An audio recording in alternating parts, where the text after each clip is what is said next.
The Bible isn't just a book of random stories. It's 66 different books that come together to tell one story. An incredible one. About God's love for us. And now for an amazing story. Inspired by the book of 1 Samuel, chapter 17. While Saul was king, God's people faced many enemies. When the Philistines challenged, Saul gathered his own army to march out and meet them.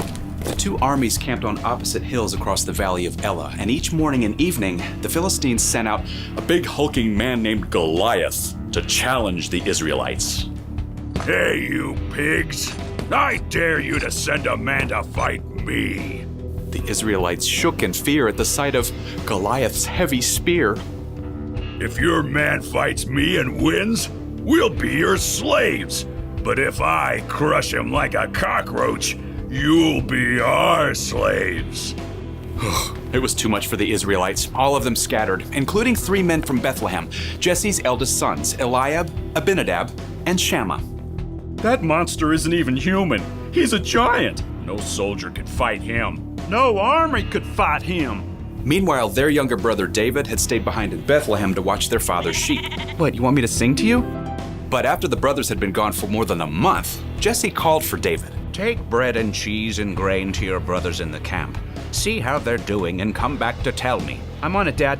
Early the next morning, David gathered up the food supplies and headed for the army camp. He arrived just as the soldiers were taking battle positions on each side.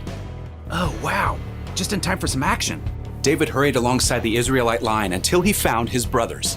Hey, Dad wants to know how it's going. You guys done any fighting yet? Who's winning? What's... Shh! Chill out, okay? Just shut your mouth. Silence, sheep boy. Just then, Goliath stepped out from the Philistine line as usual and issued his challenge. Hey, you pickled toads! I dare you to send a man to fight me! Who does this guy think he is, talking to God's people like that? David turned for an answer, but all around him, Israelite soldiers were fleeing in panic, including David's brothers. David hurried to catch up with a few stragglers. Goliath is putting God's people to shame. Who does he think he is? Somebody's got to stop this. Eliab overheard David. Why did you even come, you little pipsqueak? You just want to sit around and watch. What have I done? Can't I even say anything? King Saul heard about the things David was saying and sent for him. So you think Goliath is putting us to shame? Don't let anyone lose hope because of that Philistine. I'll fight him. Oh, you? Oh, you're far too young. You think watching sheep is easy? Sometimes a lion or bear tries to steal one away. I grab it by the hair and strike it down. I've killed a lion and a bear, and I can take down this Philistine. The Lord has saved me before, and he'll save me again. King Saul was impressed. And frankly, he was just happy to have a volunteer. Go. May the Lord be with you. Oh, and these 92 pounds of armor and weapons. Saul tried to weigh down David with his own battle gear. Heavy armor, a bronze helmet, and a sword like a weighty tree branch. Ugh. David staggered around, trying to get used to the weight. I can't go out there like this. David shrugged off the armor and dropped the heavy sword. Then he picked up his own wooden staff and he hurried down to the stream and chose 5 smooth stones. There, all set. David clutched his slingshot with sweaty hands and hurried out to the hillside where Goliath towered, mocking God's people. He laughed when he saw the young shepherd boy crossing the valley.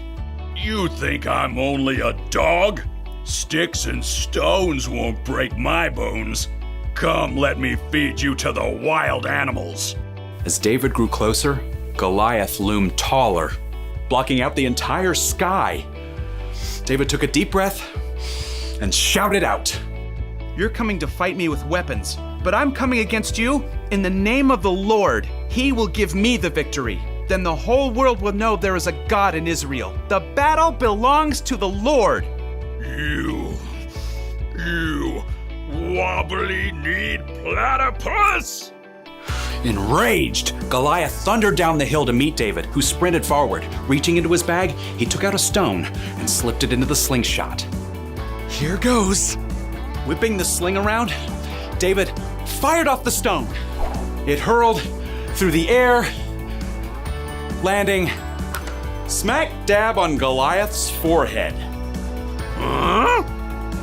The mighty hulk of a man staggered forward, swayed, and fell to the earth. As soon as the Philistines saw that their hero was dead, they turned and ran. Get away! Get out of here! Shouting, the Israelites raced forward. With renewed courage, they scattered the Philistines to utter defeat.